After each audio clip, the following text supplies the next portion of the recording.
Hello students, welcome to स्कॉलरजिला। मैं Tauseef sir. आज के वीडियो में हम डिस्कस करेंगे exceptions to law of DMU, D diminishing marginal utility. Law of DMU जो है हमारा, उसके अंदर वो लॉ कौन कौन सी चीजों पे या कौन कौन सी कंडीशंस में अप्लाई नहीं होता है। मतलब अगर वो केसेस होंगे तो लॉ ऑफ डीएमयू वो चीजों पे, वो केसेस में, वो सिचुएशंस में अप्लाई नहीं होगा, वो काम नहीं कर पाएगा। कौन नहीं काम कर पाएगा? Law of law of DMU मतलब law of diminishing marginal utility work नहीं करता है नीचे दी गई सिचुएशंस पे। मतलब वो एक्सेप्शंस पढ़ना है, मतलब इन केसेस में वो अप्लाई नहीं होगा। तो कुछ हम लोग को दिया हुआ है, हमने पढ़े थे, अजम्पशंस पढ़े थे और बहुत सारी चीजें आंसर पढ़े थे और पूरा चैप्टर डिस्कस करें, बहुत सारी चीजें हमने डिस्कस करें। तो उम्मीद है कि आप लोग अच्छे से पढ़ाई कर रहे होंगे इस लॉकडाउन में, या जो भी आप लोग को इश्यूज हैं पढ़ने के।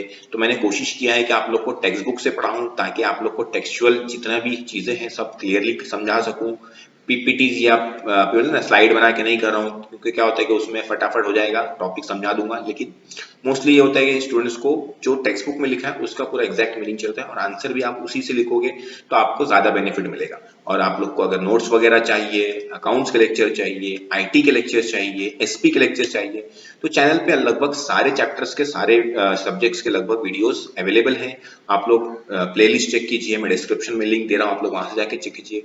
इसके नोट्स चाहिए आप लोग को तो वेबसाइट की लिंक दे रहा हूँ, आप लोग वहां से जाके लिख सकते हैं, देख सकते हैं।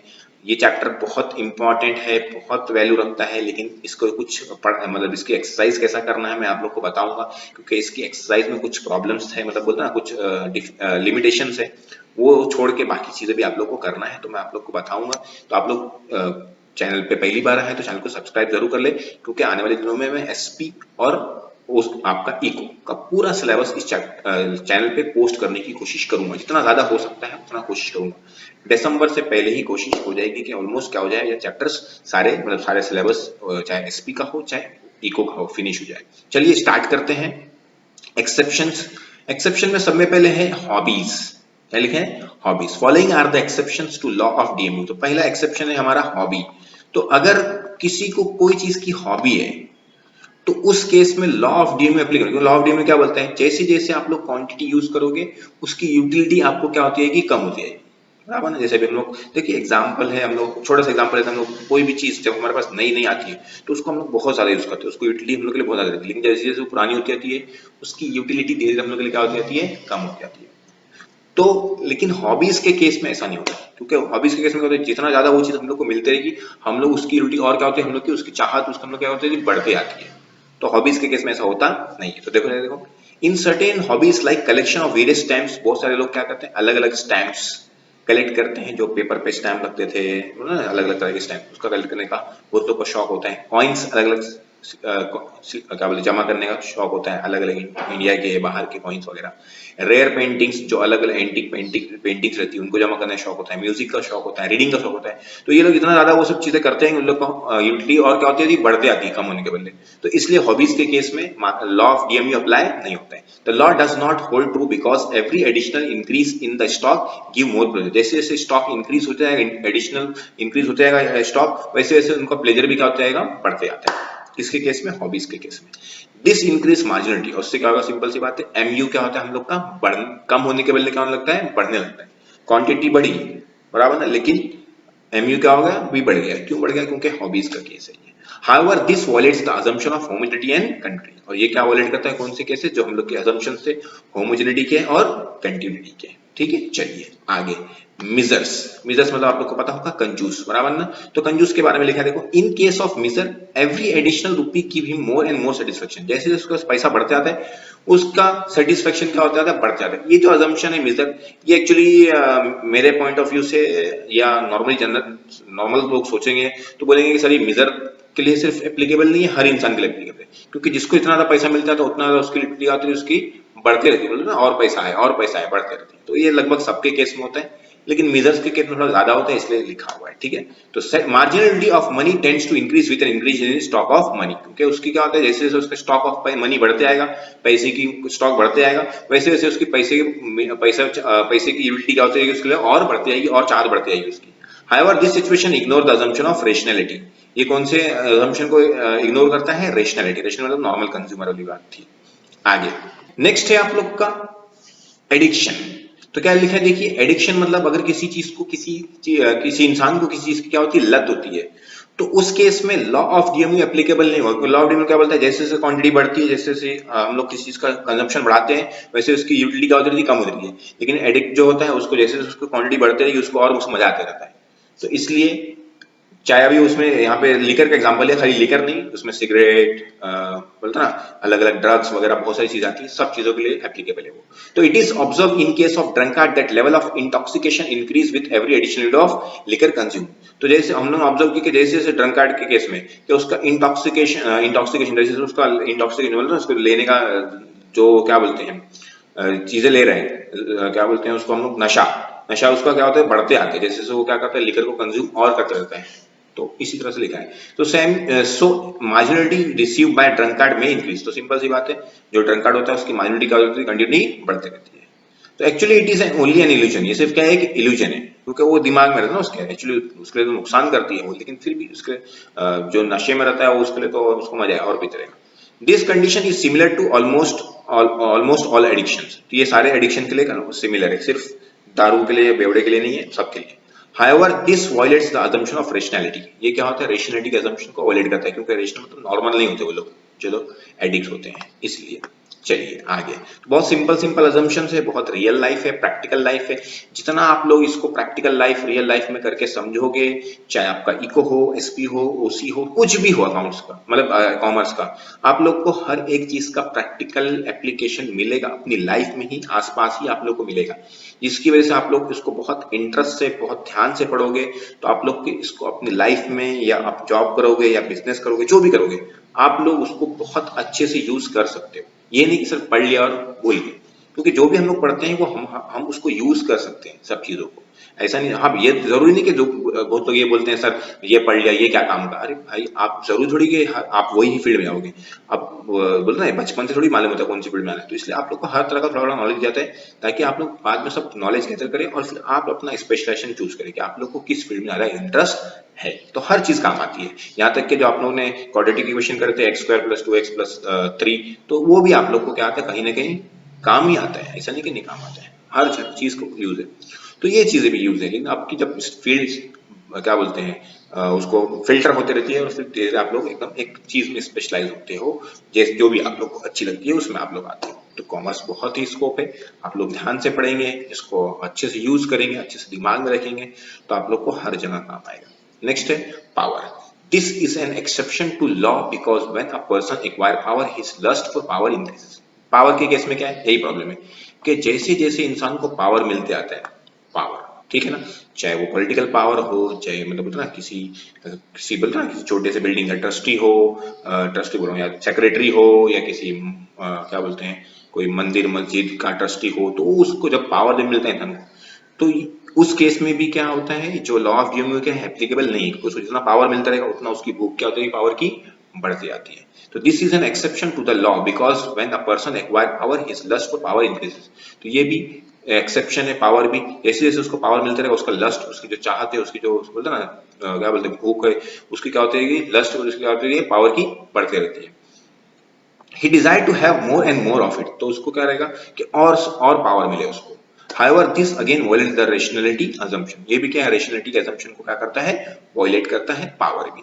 तो नेक्स्ट है मनी।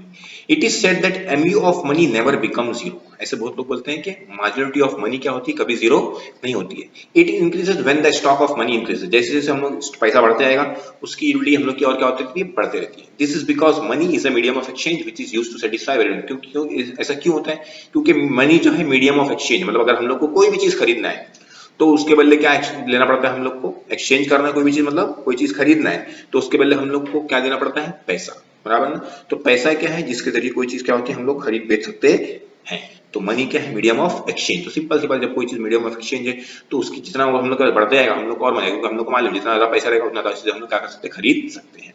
तो however according to some economics this law is applicable to money to.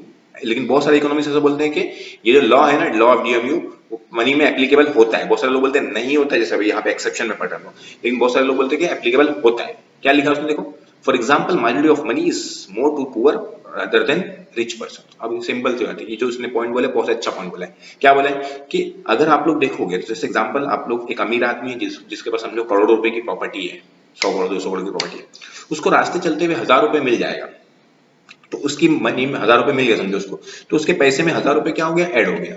तो सिंपल सी बात है, उसकी यूटिलिटी जो 1000 रुपए की है उसके लिए 1000 रुपए क्या रहेगा, बहुत कम मायने रखेगा। लेकिन एक गरीब आदमी जिसको बेचारे को बहुत तकलीफ में चल रहा है और बहुत कम सैलरी है या बहुत प्रॉब्लम में चल रहा है, उसको 1000 रुपए मिलेंगे, तो वो 1000 रुपए उसके लिए बहुत ज्यादा यूटिलिटी रखते हैं, बहुत ज्यादा उसको अच्छा लगेगा, हाँ 1000 बहुत ज्यादा खुश हो जाएगा वो।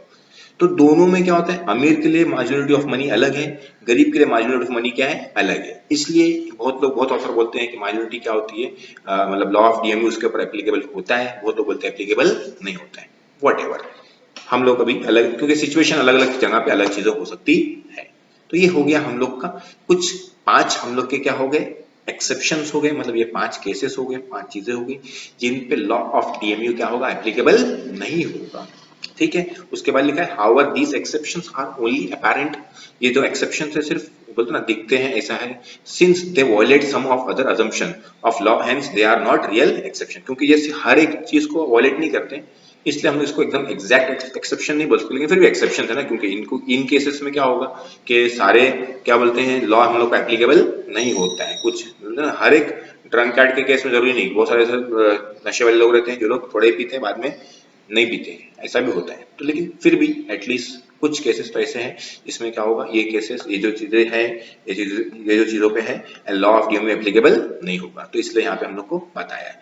तो ये हो गया हम लोग का answer, exceptions to law of demand, बराबर। कभी कभार एग्जाम में क्वेश्चन पूछा है, write the law of DMU and its exception, तो लॉ ऑफ डीएमयू आप लोग को लिखना पड़ेगा। लॉ ऑफ डीएमयू कहाँ है, आप लोग बहुत लोग गलती करते हैं, लॉ ऑफ डीएमयू इसको भी समझ लेते हैं, ये अजम्पशन छोड़ देना अगर लॉ ऑफ डीएमयू खाली पूछ रहा है तो, assumptions की खाली नोट डाउन, मतलब हेडिंग, खाली हेडिंग लिखना। क्या पूछा आप लोग को, लॉ ऑफ डीएमयू, तो लॉ ऑफ डीएमयू देखो यहाँ से शुरू होता है, ये जो दिख रहा है देखो, ये यहाँ से शुरू हुआ, ये पूरा यहाँ तक, फिर ये यहाँ तक, और फिर उसके बाद उसका डायग्राम, डायग्राम एक्सप्लेनेशन है पूरा ये यहाँ तक, तो ये लॉ ऑफ डीएमयू है। और उसके बाद आप लोग एजम्पशन पूछा तो आप लोग एजम्पशंस लिखिए, एक्सेप्शन पूछा तो एक्सेप्शन लिखिए, जो भी पूछेगा आप लोग को लिखने पड़ेगा। तो उसके साथ में मोस्टली क्या होता है, कभी कभार एक्सेप्शन पूछता है, कभी कभार क्या पूछता है, अजम्पशन पूछता है, तो जो भी पूछेगा आप लोग 8 मार्क्स में आ सकता है, कभी कभार 4 ही मार्क्स में आता है, explain it's assumption exception. 4 marks में आया तो फिर सिर्फ एक्सेप्शन और अजम्पशन आप लोग को लिखना रहेगा। तो ये थोड़ा सा ध्यान देना रहता है बच्चों को, लेकिन वो ध्यान नहीं देते तो थोड़ा प्रॉब्लम आता है। फिर आता है आप लोग का क्रिटिसिज्म ऑफ लॉ, और अगर कुछ भी चीज आप लोग को नहीं समझती है कैसे प्रिपेयर करना है, तो आप लोग मेरे को इंस्टाग्राम पे फॉलो करके वहां पे पूछ सकते हैं, कोई प्रॉब्लम नहीं है, मैं आप लोग को क्लियरली आप लोग को सारी चीजें गाइड कर दूंगा कि आप लोग को पढ़ाई कैसा करना है। और भी कुछ हेल्प चाहिए तो आप लोग मुझे पूछ सकते हैं। एक अगले लेक्चर में हम लोग क्रिटिसिज्म पढ़ेंगे, और एक उसके 2 टॉपिक पढ़ेंगे, उसके साथ में पढ़ेंगे significance of the law, significance को इंपॉर्टेंस भी बोल सकते हैं हम लोग, तो हम लोग को पढ़ना है। और फिर उसके बाद एक और आंसर बचेगा, तो 2 वीडियो और लगेंगे और चैप्टर क्या हो जाएगा, फिनिश हो जाएगा। उम्मीद करता हूँ कि आप लोग अच्छे से पढ़ रहे होंगे। वापस बोल रहा हूँ, आप लोग अपना टारगेट बना लो, टाइम टेबल का मैंने आप लोग को बना के ऑलरेडी वीडियो बना के दिया है, टाइम टेबल कैसे प्रिपेयर करना है, आप लोग को कैसे प्रिपरेशन करना है, कैसे तैयारी करना है, तो उस पे जाइए। फिर उसके बाद आप लोग अपना क्या बोलते हैं, पर डे का भी टारगेट रखिए कि अभी अगर मैं पर डे के टारगेट के साथ साथ पर सीटिंग का भी, पर मतलब अभी आप लोग बैठे आधे घंटे के लिए, तो आप लोग को पता होना चाहिए कि मेरे को एक आंसर या एक टॉपिक जो भी पढ़ना है आपको वो कंप्लीट होना चाहिए। तो कोशिश करो, अच्छे से पढ़ो। नोट्स वगैरह चाहिए तो आप लोग को डिस्क्रिप्शन में लिंक दे रहा हूँ, आप लोग वहां से जाके क्लिक कीजिए। सारे चैप्टर्स की नोट्स धीरे धीरे मैं क्या करूंगा, अपलोड करूंगा। पहले चैप्टर की हो गई है, दूसरे की हो गई है, एसपी के फर्स्ट चैप्टर की हो गई है, तो आप लोग को सारे चैप्टर्स धीरे धीरे मैं जैसे जैसे वीडियो बनाते होंगे वैसे वैसे क्या करते हूँ, सारी की नोट्स अपडेट करते होंगे। और वीडियो अच्छा लगे तो लाइक, कमेंट और अपने दोस्तों से जरूर शेयर कीजिए। और वेबसाइट की जो लिंक है सोल्यूशन की, वो सोल्यूशन यूनिक सोल्यूशन है। यूनिक मतलब ऐसा आप लोग को सोल्यूशन जल्दी मिलेगा नहीं, क्योंकि मैंने वो जो सोल्यूशन बनाया है टेक्स्ट बुक से निकाल के बनाया है। तो टेक्स्ट बुक से निकाल के बनाने का फायदा ये होता है क्योंकि एग्जामिनर जो होता है, जो भी आपका टीचर होगा, वो टेक्स्ट बुक से ही पढ़ाता है। तो टेक्स्ट बुक से जब आप टेक्स्ट बुक का एक्सप्लेनेशन लिखोगे तो उसको लगेगा कि बहुत ज्यादा रिलेटेड है, बहुत ज्यादा आप लोग ने अच्छा लिखा, तो मार्क्स ज्यादा मिलने के चांसेस क्या होते हैं आप लोग के, बढ़ जाते हैं। आप लोग बचपन में सुनते भी होंगे कि टेक्सचुअल आंसर लिखो, टेक्स्ट के बुक्स के आंसर लिखो तो ज्यादा मार्क्स मिलेगा। तो यही बेनिफिट मिलेगा। इसलिए मैं आप लोग को टेक्स्ट बुक से ही एक्सप्लेन करता हूं और आगे भी टेक्स्ट बुक से ही एक्सप्लेन करूंगा। भले से टाइम लगे तो क्या हो गया, फटाफट खत्म करके मेरे को भागना नहीं है। अब मैंने चैनल इसलिए ही बनाया है ताकि स्टूडेंट्स को क्या कर सकूं, मैं ज्यादा से ज्यादा बेनिफिट पहुंचा सकूं। मेरी उम्मीद है, मेरा टारगेट है कि मैं जितना ज्यादा हो सके उतना ज्यादा एजुकेशन को प्रमोट करूं और अपनी क्या बोलते हैं इंडिया के स्टूडेंट्स को, अभी फिलहाल तो महाराष्ट्र के स्टूडेंट्स पढ़ रहे हैं, तो उम्मीद है कि वो लोग अच्छे से पढ़ें, डिटेल में पढ़ें और अपनी लाइफ में बहुत कुछ प्रोग्रेस करें। वीडियो देखने के लिए आप लोग का बहुत बहुत शुक्रिया। मिलते हैं अगले वीडियो में कुछ और टॉपिक लेके, आगे के चैप्टर्स के आगे के पॉइंट लेके। Thank you very much.